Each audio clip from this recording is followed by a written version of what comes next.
Hello everyone, target CET 2026 daily CET with Nandu sir mathematics या series मध्ये सर्वांचं स्वागत आहे। माझं नाव नंदकिशोर रुखमा गजानन ठोकणे आणि तुमचं सर्वांचं स्वागत आहे माझं YouTube channel Nandu sir mathematics.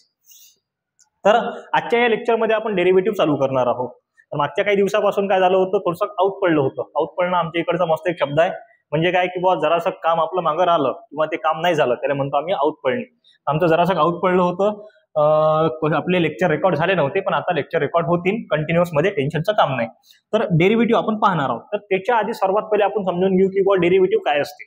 तर आता वीकली चर्चामध्ये तुम्ही पाहिलंच असेल की बुवा मल्टिपल क्वेश्चन स्ट्राईक झाले होते डेरिव्हेटिव्ह वरती। सर डेरिव्हेटिव्ह समजून नाही राहिला, काय करायचं सर, डेरिव्हेटिव्ह येऊन नाही राहिला सर, डेरिव्हेटिव्हचे पॅटर्न समजून नाही राहिले सर, डेरिव्हेटिव्ह कसा घ्यायचा ते लक्षात नाही येऊन राहिलं सर।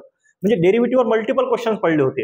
तुम्हाला सांगितलं की बुवा डेरिव्हेटिव्ह मध्ये काय करायचं, कसं करायचं, कारण की डेरिव्हेटिव्ह एक असा आहे, जर डेरिव्हेटिव्ह पद्धतशीर आला भाऊ तर सेकंड मॅथमॅटिक्स टोटल येते, आणि जर डेरिव्हेटिव्ह नाही झाला तर सेकंड मॅथमॅटिक्स विसरून जा, बिलकुल विसरून जा, टेन्शनचं काम नाही। तर सगळ्यात पहिले आपण डेरिव्हेटिव्ह पाहून घेऊ। डेरिव्हेटिव्ह म्हणजे काय असते पहा। डेरिव्हेटिव्ह म्हणजे काय की बुवा एखाद्या कोणत्याही गोष्ट पकडा, एखाद्या कोणत्याही गोष्टीला छोट्या छोट्या पार्ट मध्ये डिवाइड करणं म्हणजे त्याला म्हणतो आपण डेरिव्हेटिव्ह। फॉर एक्झाम्पल आपल्या डेली लाईफ मधलं कुठलंही आपण एखादं एक्झाम्पल घ्या। जर आपल्याला एखादी भाजी बनवायची असेल, समजा आपण किचन मध्ये, जर आपली आई वगैरे घरी नसली तर मग आपण करतो ना रिकामे कुटाने, किंवा चला आई घर नाही तर आपण भाजी बनवू, एखाद्या मित्राला बोलावतो, भाजी बनवतो, मस्तपैकी पार्टी करतो। तर जर आपल्याला भाजी बनवायची आहे तर आपण काय करतो, त्याची एक प्रोसेस असते त्या गोष्टीची, आपण त्याला काय करतो छोट्या छोट्या पार्ट मध्ये डिवाइड करतो। समजा आपल्याला पनीरची भाजी बनवायची असेल तर मग एक जण काय करते, पनीर कापते, एक जण काय करते ते पनीर तळते, नंतर काय सर्वात पहिले जर भाजी बनवायची असेल तर तेल टाकतो, त्यानंतर मीठ टाकतो, त्यानंतर मसाला टाकतो, तो मसाला होऊ देतो, त्यानंतर पनीर टाकतो, त्यानंतर पाणी टाकतो। म्हणजे काय, तर पनीरची भाजी जर बनवायची असली तर आपण एकदम डायरेक्ट इधर से आलू उधर से सोना असं होते काय, होत नाही। तर काय करतो आपण, ते गोष्ट छोट्या छोट्या पार्ट मध्ये डिवाइड करतो, ती भाजी आपण छोट्या छोट्या पार्ट मध्ये बनवतो, त्याच गोष्टीला काय म्हणतो आपण तर डेरिव्हेटिव्ह। कुठल्याही गोष्टीला छोट्या छोट्या पार्ट मध्ये डिवाइड करणं म्हणजे झालं डेरिव्हेटिव्ह। डेरिव्हेटिव्हच्या उलट इंटिग्रेशन, कुठल्याही गोष्टीले म्हणजे छोट्या छोट्या पार्टले असेंबल करणं म्हणजे झालं इंटिग्रेशन। हा छोटासा फरक आहे दोघांमधला। डेरिव्हेटिव्ह म्हणजे एखाद्या गोष्टीले छोट्या छोट्या पार्ट मध्ये डिवाइड करणं, आणि इंटिग्रेशन म्हणजे त्या छोट्या छोट्या पार्टले असेंबल करणं, त्याला म्हणतो आपण इंटिग्रेशन। तर आणखीन सर एखादं एक्झाम्पल डेरिव्हेटिव्हचं, तर शुगर माहिती आहे आपल्या घरी, आपण साखर खातो ना, तर हे साखर कशापासून बनते, तर साखर बनते ऊसापासून, शुगर केन पासून शुगर बनते। असं आहे की काय, असं आहे काय, इकडून आपण समजा आपल्या वावरात इकडून हे निघाला, शुगर केन निघाला, डायरेक्ट साखर, त्याला साखर लागली असं होत असते काय, तर तसं होत नाही। आपण त्याचं काय होते की बुवा शुगर, आपला फार्मर, आपला शेतकरी हे करते, शुगर केन पिकवते, मग ते शुगर केन कट होते, हार्वेस्ट होते, ते नंतर फॅक्टरीमध्ये जाते, फॅक्टरीमध्ये छोट्या छोट्या प्रोसेस होतात, जसं की सगळ्यात पहिले वॉशिंग होते, कटिंग होते, त्यानंतर ग्राइंडिंग होते, त्यानंतर ते हीट केल्या जाते, त्याच्यापासून स्लरी वेगळी केल्या जाते, वेगवेगळ्या गोष्टी होतात, नंतर आपल्याला शुगर भेटते। तर sugar is an derivative of sugar cane, आपण असं म्हणू शकतो। तर डेरिव्हेटिव्ह म्हणजे बेसिक गोष्ट, कुठल्याही एखाद्या गोष्टीला छोट्या छोट्या पार्ट मध्ये डिवाइड करणं। मग आता डेरिव्हेटिव्ह मध्ये फर्स्ट म्हणजे भरपूर सारे टॉपिक आहेत, तर आपल्याकडे 6 ते 7 टॉपिक आहेत सगळ्यात पहिले। तर कुठले कुठले टॉपिक आहेत, सगळ्यात पहिला आपल्याकडे डेरिव्हेटिव्ह ऑफ कंपोजिट फंक्शन। आता मी ते काही लिहित नाही, कारण की सगळ्याला माहित आहे, सगळेजण 12वीचे आहेत जे मला पाहून राहिले, त्यांच्याकडे ते पुस्तक आहे, त्यांना हे गोष्टी माहितच आहेत। डेरिव्हेटिव्ह मध्ये सर 6 ते 7 टॉपिक आहेत। सगळ्यात पहिला आहे डेरिव्हेटिव्ह ऑफ कंपोजिट फंक्शन, नंतर आहे डेरिव्हेटिव्ह ऑफ इनव्हर्स फंक्शन, नंतर आहे लॉगरिथमिक डिफरन्शिएशन, नंतर आहे पॅरामेट्रिक डेरिव्हेटिव्ह, त्यानंतर इम्प्लिसिट डेरिव्हेटिव्ह आहे, त्यानंतर हायर ऑर्डर डेरिव्हेटिव्ह आणि nth ऑर्डर डेरिव्हेटिव्ह। एवढे टॉपिक आहेत आपल्याकडे इन केस ऑफ 12th मध्ये, बोर्ड मध्ये। तर आपण सगळ्यात पहिले तर बेसिक डेरिव्हेटिव्ह पाहून घेऊ। आता बेसिक डेरिव्हेटिव्ह काय आहेत आपल्याकडे, हे फॉर्म्युले तुम्हाला माहितच पाहिजेत भाऊ, आणि माहित कसे पाहिजे तर एकदम जबरदस्त म्हणजे कसे, तर पोपटासारखे हे तुम्हाला फॉर्म्युले माहित पाहिजेत। किंवा डेरिव्हेटिव्ह ऑफ कॉन्स्टंट, कॉन्स्टंटचा डेरिव्हेटिव्ह काय असते, 0 असते। X to the power n चा derivative n x to the power n - 1, x to the power n चा derivative n x to the power n - 1, आणि integration of x to the power n is x to the power n + 1 upon n + 1 + c। हे थोडंसं वेगळं आहे काय। त्यानंतर पाहू derivative of 1/x is equal to -1 upon x square, derivative of 1 upon x to the power n is equal to -n upon x to the power n + 1। त्यानंतर derivative of under root of x equal to 1 upon 2 root x, हे माहितच पाहिजे, याच्याशिवाय पर्याय नाही। Okay, त्यानंतर पुढे आता हे डेरिव्हेटिव्ह आहेत कशाचे, ऍक्च्युअल मध्ये आपल्याकडे फंक्शन्स आहेत। किती फंक्शन्स आहेत, तर आपल्याकडे 5 फंक्शन्स आहेत। कुठले कुठले फंक्शन्स आहेत पहा, L, I, A, T आणि E। L म्हणजे लॉगॅरिथमिक, I म्हणजे इनव्हर्स, A म्हणजे अल्जेब्रिक, T म्हणजे ट्रिग्नोमेट्री आणि E म्हणजे एक्सपोनेन्शियल असे 5 फंक्शन्स आहेत आणि या 5 फंक्शनचे आपल्याकडे डेरिव्हेटिव्ह आहेत. आता याच्यामध्ये हे झाले आपले अल्जेब्रिक फंक्शन्स, त्यानंतर मग पुढे येतील हे झाले आपले ट्रिग्नोमेट्रिक फंक्शन, त्यानंतर लॉगॅरिथमिक फंक्शन, एक्सपोनेन्शियल फंक्शन, हे वेगवेगळे फंक्शन्स आहेत आणि इनव्हर्सचा डेरिव्हेटिव्ह तर आपण वेगळाच पाहणार आहोत. तर मग पहा साइनचा डेरिव्हेटिव्ह कॉस एक्स, साइन एक्सचा डेरिव्हेटिव्ह कॉस एक्स, त्यानंतर कॉस एक्सचा derivative minus sine x, tan एक्सचा derivative sec square x, cot एक्सचा derivative minus cosec square x, त्यानंतर सेक एक्सचा derivative sec x into tan x आणि कोसेक एक्सचा derivative minus cosec x into cot x. हे सगळे basic sum standard derivative आहेत. त्यानंतर एक्सपोनेन्शियल पहा, e टू द पॉवर एक्सचा derivative e to the power x, त्यानंतर a टू द पॉवर एक्सचा a to the power x into log a, त्यानंतर log एक्सचा डेरिव्हेटिव्ह 1/x आणि हा आपल्याकडे log of base a into x याचा derivative 1/x into log ए.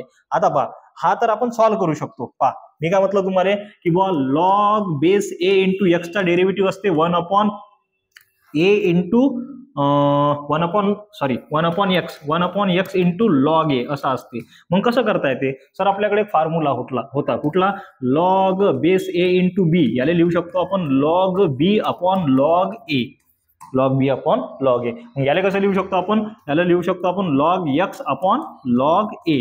मग derivative मध्ये काय असते, कॉन्स्टंट आपण समोर काढतो आणि हा लॉग ए कॉन्स्टंट आहे म्हणजे हा 1 लॉग ए समोर निघाला, then d by d x of log x, log एक्सचा डेरिव्हेटिव्ह 1/x म्हणजे 1 log A multiplied by 1/x. आता पहा मल्टिप्लिकेशनचा न्यूमरेटरशी न्यूमरेटर मल्टिप्लाय करायचा, डिनॉमिनेटरचा डिनॉमिनेटरशी, 1 multiplied by 1 will be 1 upon हा एक्स मल्टिप्लिकेशन मध्ये एक्स इंटू इथं येणार लॉग ए, हा झाला याचा डेरिव्हेटिव्ह. आता आपले जेवढे हे बेसिकचे डेरिव्हेटिव्ह होते ते बिलकुल कसे असले पाहिजेत, पोपटासारखे. तर कसे, एकदम फास्ट कसे, तर derivative of constant is equal to 0, derivative of x equal to 1, derivative of x to the power n equals to n x to the power n minus 1, derivative of 1/x equals to minus 1/x square, derivative of 1/x to the power n equals to minus n/x to the power n plus 1, derivative of under root of x equals to 1/2√x, derivative of sin x equals to cos x equal to minus sin x, tan x equal to sec square x, cot x equal to minus cosec square x, sec x equal to sec into tan x and cosec x equal to minus cosec x into cot x, derivative of e to the power x equal to e to the power x, derivative of a to the power x is equal to a to the power x into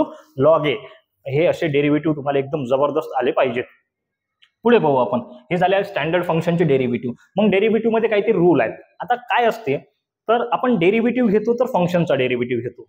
वेगवेगळे functions आहेत, logarithmic आहे, inverse आहे, trigonometry आहे, exponential आहे, हे वेगवेगळे functions आहेत. आता हे फंक्शन्स कशात असतील, तर हे फंक्शन्स ऍडिशन मध्ये असू शकतात, हे फंक्शन्स सबस्ट्रॅक्शन मध्ये असू शकतात, हे फंक्शन्स मल्टिप्लिकेशन मध्ये असू शकतात किंवा डिव्हिजन मध्ये असू शकतात. 4च ऑपरेशन आहेत आपल्याकडे, ऍडिशन, सबस्ट्रॅक्शन, मल्टिप्लिकेशन आणि डिव्हिजन. मग पहा समजा मी पकडतो की y is equal to question दिला राहते, u एक फंक्शन आहे आणि v एक फंक्शन आहे आणि हे फंक्शन पहिल्या वेळेस ऍडिशन मध्ये आहे.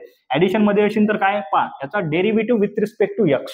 आता derivative with respect to x आपण का बरं घेतो, पहा समजा आपण हा ग्राफ मी काय केलं, कार्टेशियन सिस्टीम काढले.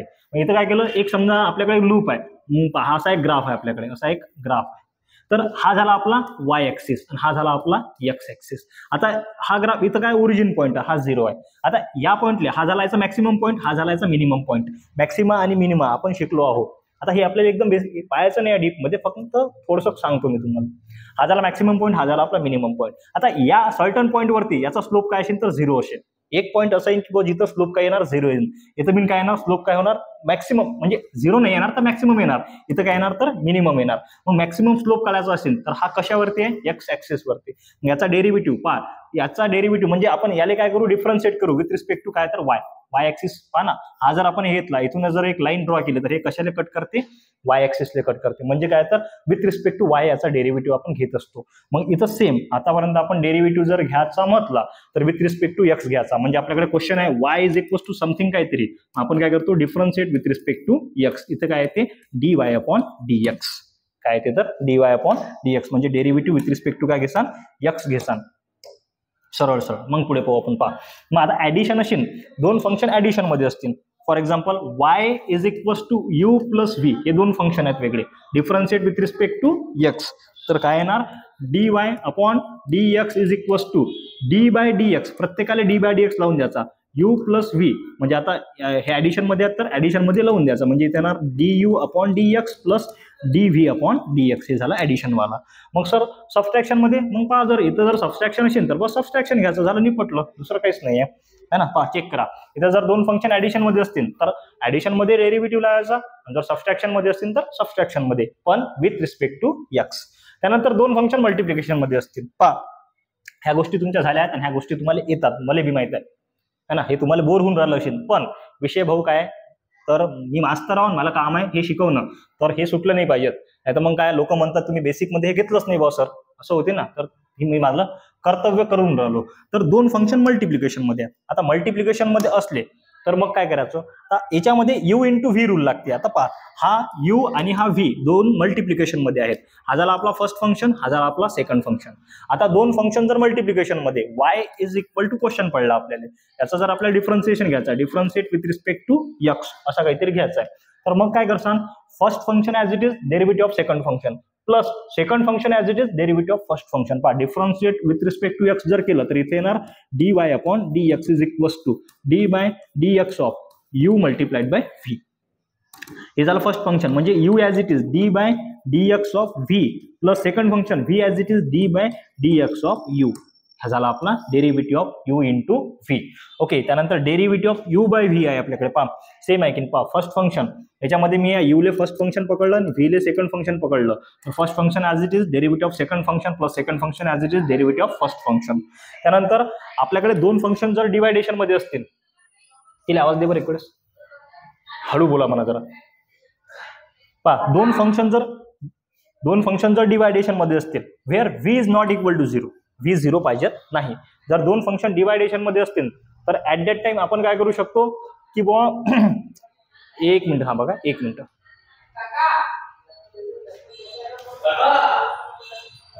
ठीक आहे, जाऊ दे बसा, अरे बसा जाऊ द्या. पहा लक्ष द्या, दोन फंक्शन जर कशात असतील डिवायडेशन मध्ये असतील, ऍट दॅट टाइम काय करायचं, आपण काय केलं होतं, दोन फंक्शन जर मल्टिप्लिकेशन मध्ये असतील तर first function as it is derivative of second function plus second function as it is derivative of first function. आता याच्यामध्ये काय करायचं, याच्यामध्ये पहा u बाय व्ही आहे, u बाय व्ही कुठे गेला, u बाय व्ही. पहा second function as it is derivative of first function minus first function as it is derivative of second function upon second function square. Sir समजलं काय, नाही समजलं, मी सांगतो समजून. पहा y is equal to u by v जर असलं तर हा झाला फर्स्ट फंक्शन, हा झाला आपला सेकंड फंक्शन. पहा हा झाला आपला फर्स्ट फंक्शन, हा झाला आपला सेकंड फंक्शन. मग याच्यामध्ये काय येणार, dy by dx is equal to d by dx of u by v है ना. तर मग second function v as it is derivative of first function d by dx of u, याच्यामध्ये सबस्ट्रॅक्शन मायनस. आता याच्या उलट करायचं, पहा say first function as it is derivative of second function d by dx of v upon second फंक्शनचा square. हे आपल्याकडे rule आहे, हे खूप कामाचे आहेत, खूप म्हणजे खूप कामाचे आहेत. आता भाऊ पुढे काय तर हे आपण पाहिले 4. त्यानंतर समोर आहे आपल्याकडे, समोर काय आहे आपल्याकडे पाहू द्या, झाला हे. ओके ठीक आहे. पहा डेरिव्हेटिव्ह ऑफ कंपोजिट फंक्शन. पहा हा टॉपिक खूप महत्वाचा आहे, derivative of some standard composite function. आता मी तुम्हाला हे तर काही समजून सांगत बसत नाही, मी तुम्हाला समजून सांगतो की बा कंपोजिट फंक्शन म्हणजे काय असते, सरळ कंपोजिट फंक्शन तुम्हाला समजून सांगतो. पहा आता डेरिव्हेटिव्ह ऑफ कंपोजिट फंक्शन आला तरच पूर्ण डेरिव्हेटिव्ह आला, नाही तर डेरिव्हेटिव्ह बोंबलला. सरळ कंपोजिट फंक्शन आला तरच डेरिव्हेटिव्ह आला, नाही तर डेरिव्हेटिव्ह अख्खाचा अख्खा बोंबलते. मग कंपोजिट फंक्शनच समजून घेऊ, त्यानंतर मग लॉगॅरिथमिक, इम्प्लिसिट जे गोष्टी आहेत ते पटापट आपण खतम करू. Derivative of composite function. पहा डेरिव्हेटिव्ह ऑफ कंपोजिट,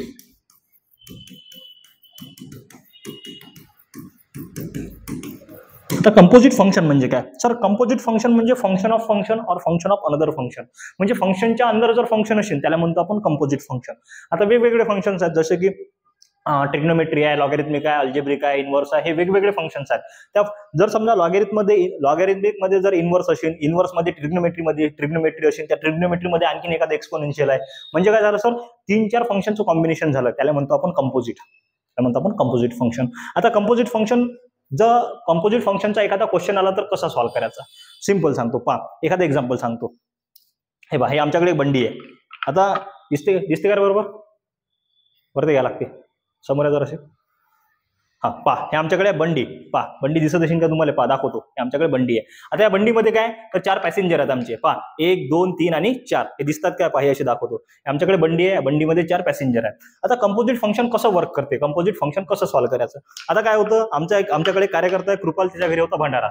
आता त्या भंडाऱ्यात जेवायला जायचं आहे. मग आमच्याकडे दुसरा कार्यकर्ता आहे वेदू, मग त्याच्याकडे होती बंडी, आम्ही त्याची बंडी घेतली उसनी. आता बंडी उसनी घेतली, या बंडीमधले आम्ही पॅसेंजर. आता हे याची बंडी आहे, हा काय म्हणते माझी बंडी आहे तर मीच चालू आहे, हा गेला समोर. त्यानंतर मी बसलो, आणखी हे 2 कार्यकर्ते आमचे शुभम सर आमचे हरकर सर, आम्ही हे 3 जण एका बंडीत चाललो. बंडी चालवणारा कोण होता? वेदू होता. तर आम्ही आमच्या डेस्टिनेशनला पोहोचलो. आता आम्ही 3 जण होतो टोपणजी, म्हणजे काय आम्ही मास्तर लोक आहोत. तर आम्ही पटकन पहिल्या पंक्तीत जेवलो, गरम गरम जेवून घेतलं. आता पहिल्या पंक्तीत जेवल्यावर आम्हाला घरी जायची घाई झाली. पण विषय असा होता आम्हाला घरी जाताच नाही आला, कारण की आमचा कार्यकर्ता आहे ज्याची बंडी होती तो जेवलाच नाही शेवटच्या पंक्तीपर्यंत, आणि तो जेवल्याशिवाय घरी जात नाही म्हणे. तो शेवटच्या पंक्तीत जेवला, त्यानंतर त्यानं बंडी काढली, नंतर आम्ही घरी गेलो. आता हे एक्झाम्पल लागू होते कशाला तर कंपोजिट फंक्शनले. कसं सांगतो मी पहा. एखादं हे घेतलं आपण y = sine of cos, sorry थांबा थोडासा वेगळा घेतो. Sine y = sine of √x असा आपण एक क्वेश्चन घेतला. पहा साइन ऑफ √log x घेतो, साइन ऑफ √log x. थांबा थोडंसं इरेज करतो, म्हणजे फंक्शनच्या अंदर फंक्शन घ्यायला लागते ना. y = sine of √log e⁻x असा एक क्वेश्चन घेतला. आता पहा किती टाईपचे फंक्शन आहे त्याच्यामध्ये ते सांगतो की पहा. सगळ्यात पहिले साइन एक फंक्शन झाला, हा अंडर रूट हा दुसरा झाला, त्यानंतर लॉग तिसरा झाला आणि e⁻x चौथा झाला, म्हणजे 4 फंक्शन आहेत. आता मग 4 फंक्शन आहेत, तर याच्यामधला जो बंडी चालवणारा कोण असते, तर बंडी चालवणारा असते e⁻x शेवटचा फंक्शन. जिथपर्यंत आपण शेवटच्या फंक्शनचा डेरिव्हेटिव्ह घेत नाही तिथपर्यंत आपला डेरिव्हेटिव्ह खतम होत नाही, एवढं लक्षात ठेवायचं फक्त. मग आता आपल्याला प्रत्येकाचा डेरिव्हेटिव्ह घेत राहावं लागेल. मग सगळ्यात पहिले साइनचा डेरिव्हेटिव्ह पहा, differentiate with respect to x. Derivative सगळ्यांना चांगला येत असेल मी असं कन्सिडर करतो.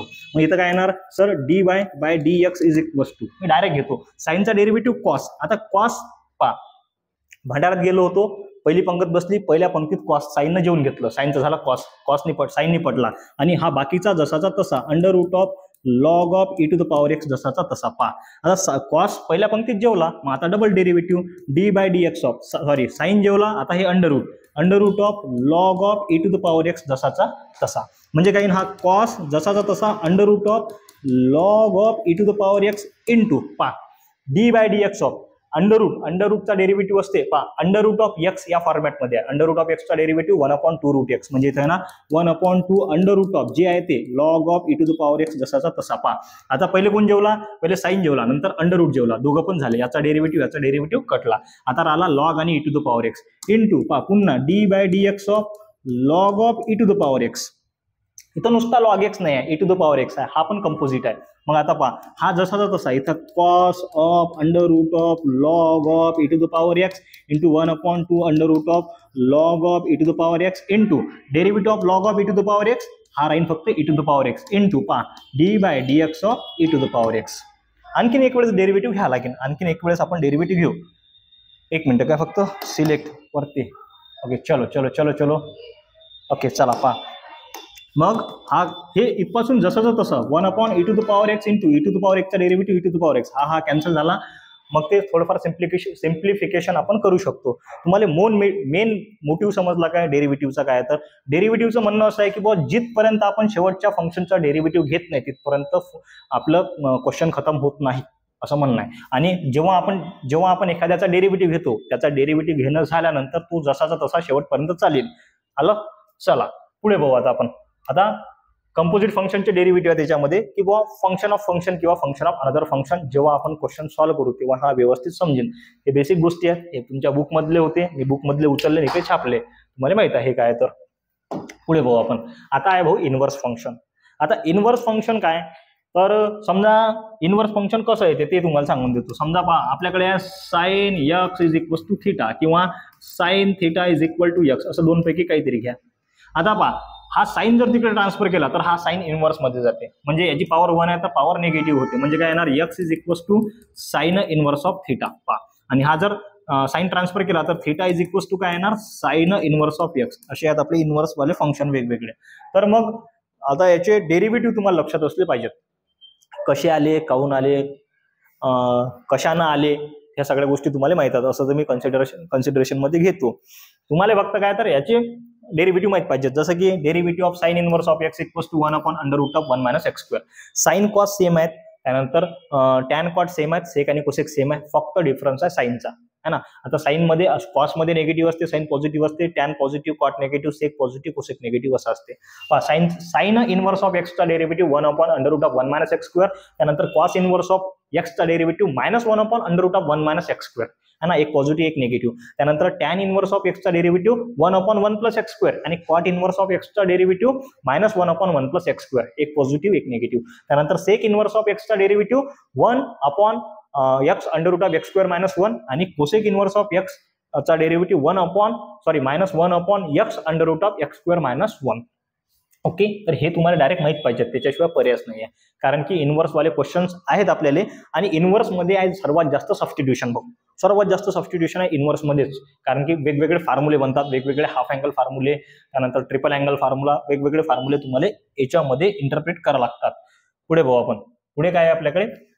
सम important rule for the inverse trigonometric function. Inverse trigonometric function साठी काही इम्पॉर्टंट रूल आहेत. आता पहिला आहे बघा, काय म्हणते, जर एखादं फंक्शन आहे इनव्हर्स मध्ये आणि त्याचाच फंक्शन आहे पॉझिटिव्ह पॉवर आतमध्ये, तर फंक्शन इनव्हर्स वाला आणि पॉझिटिव्ह पॉवर वाला कॅन्सल होते आणि फक्त आपला अँगल राहते.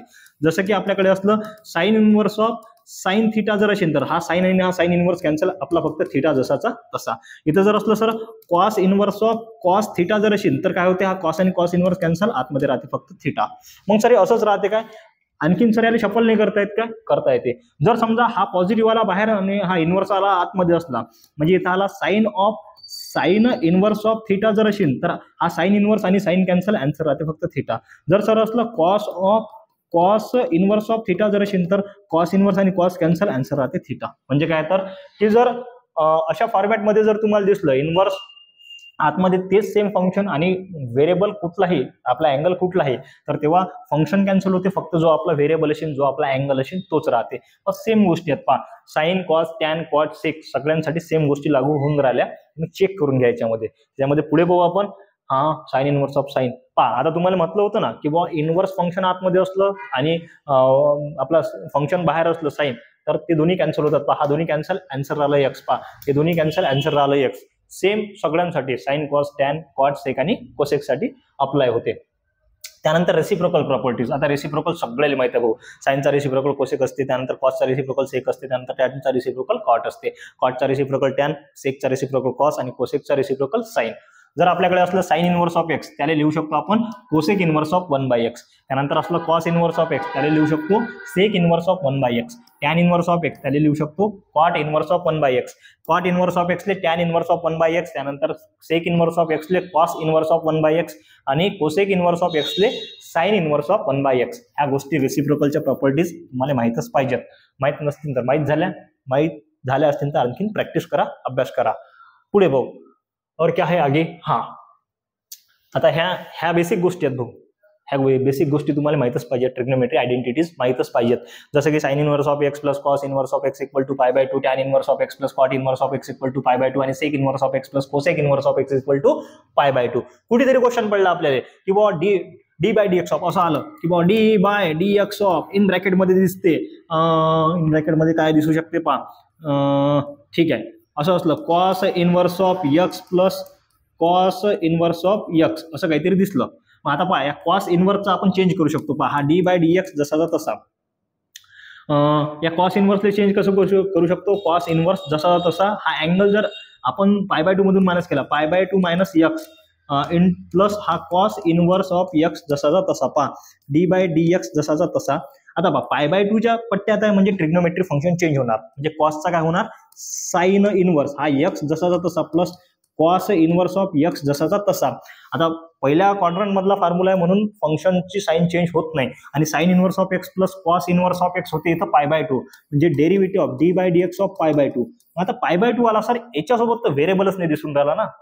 व्हेरिएबल दिसला असता तर काही ना काही आपण डेरिव्हेटिव्ह घेतला असता. हा झाला कॉन्स्टंट, कॉन्स्टंटचा डेरिव्हेटिव्ह असते आपल्याकडे 0. लक्षात, तर हे तिथं कामात मिळणार आहे. पुढे आणखीन आता हा tan inverse of x plus tan inverse of y, tan of A plus B चा फॉर्म्युला आहे ना, त्याचाच फक्त हा एक अनदर व्हर्जन आहे. Tan of A plus B काय असते आपल्याकडे की बॉट tan A plus tan B upon 1 minus tan A into tan B. आता इथं काय आहे, tan inverse of x plus tan inverse of y is equals to tan inverse of x plus y upon 1 minus x into y. Tan inverse बाहेर A plus B upon 1 minus A into B, फक्त tan inverse. आता इथं positive आहे, इथं negative आहे, वरती negative खाली positive, इथं ऍडिशन आहे तर वरती ऍडिशन खाली सबस्ट्रॅक्शन, एवढ्याच गोष्टी आहेत. आगे देखेंगे क्या है तो ओके, एक्सप्रेशन अँड सबस्टिट्यूशन. बस भाऊ, हे खूप इम्पॉर्टंट आहे. आता हे खूप इम्पॉर्टंट आहे, याच्या आधी तुम्हाला फॉर्म्युले माहित पाहिजेत. एक मिनिट, वेळ किती झाला पाहू द्या. ठीक आहे, 24-25 मिनिटं झाली. बरं ठीक आहे, जाऊ द्या. आता मी एक काम करतो, आजच्या लेक्चरमध्ये राहू देतो. पुढच्या म्हणजे उद्याचं जे लेक्चर येईन आपलं, त्या लेक्चरमध्ये तुम्हाला हाफ अँगल फॉर्म्युले कसे येतात, काय येतात, किती कामाचे आहेत आणि कुठले कुठले कामाचे आहेत ते देऊन देतो. त्यानंतर त्याचे व्यवस्थित सबस्टिट्यूशन देऊन देतो आणि त्यानंतर कंपोजिट तर आजच्या लेक्चरमध्ये सांगितलाच. उद्याच्या लेक्चरमध्ये लॉगॅरिथमिक, इम्प्लिसिट, पॅरामेट्रिक आणि जेवढे होतील तेवढे आपण गोष्टी करून घेऊ. भेटू नेक्स्ट लेक्चरमध्ये. भारत माता की जय.